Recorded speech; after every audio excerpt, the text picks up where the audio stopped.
Alors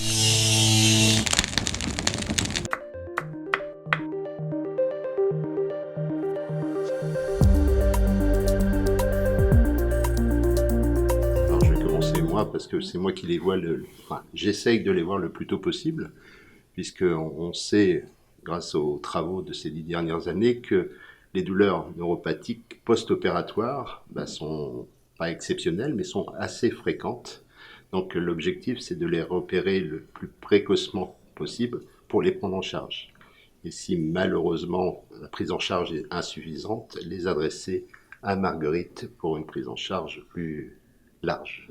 C'est là que nous, avec notre équipe pluridisciplinaire et pluriprofessionnelle, on intervient parce que les douleurs se sont chronicisées, donc la douleur neuropathique localisée a un retentissement psychosocial sur la vie du patient. Et avec notre équipe d'infirmières, de psychologues, de kinés, de psychomotriciennes, de psychiatres, on va pouvoir évaluer correctement la douleur et son retentissement et proposer un projet en fonction justement des caractéristiques du patient et de ses douleurs et souvent du parcours de sa douleur, qu'il ait ou non été pris en charge précédemment en post-opératoire.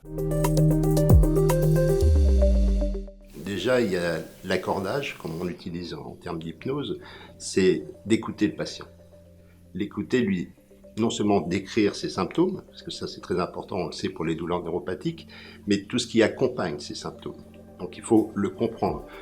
Pour lui, par exemple, d'avoir des décharges électriques, c'est complètement absurde pour certains patients. Donc ils n'osent pas en parler. Ils disent « je deviens fou » à cause de ces douleurs.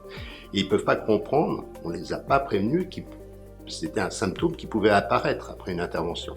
Donc déjà, rien que ce phénomène d'écoute permet de les rassurer.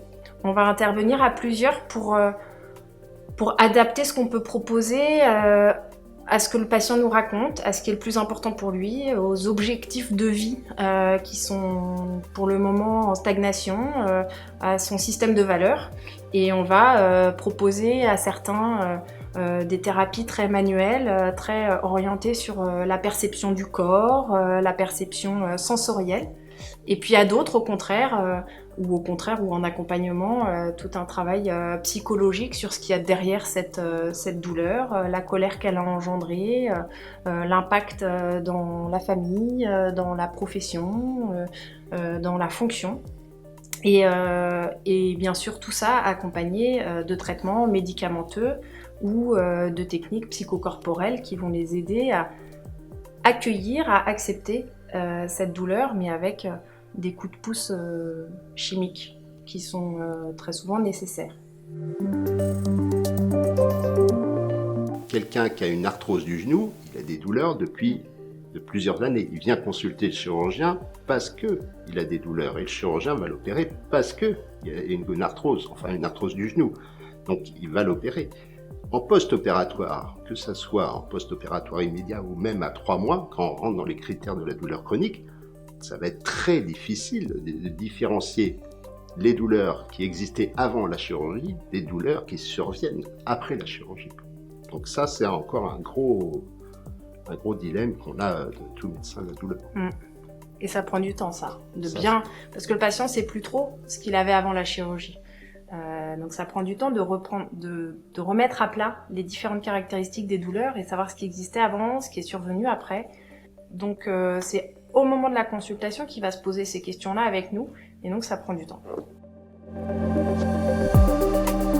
La solution ne va pas être qu'avec les médicaments, loin de là. L'art-thérapie peut les aider d'une part en utilisant le mécanisme de distraction qui fait partie de certaines techniques. Dans l'hypnose par exemple, on utilise à minima parce que ça va solliciter des régions cérébrales qui sont impliquées dans la douleur, mais pas seulement, c'est-à-dire que l'art-thérapie, elle va les mobiliser dans un espace de créativité qui va de la même manière les désenvahir de cette douleur qui finalement prend toute la place dans leur vie. Donc ça va les distraire, mais aussi les mettre dans un nouveau mouvement, dans un nouvel élan qui peut être tout à fait utile dans la douleur chronique.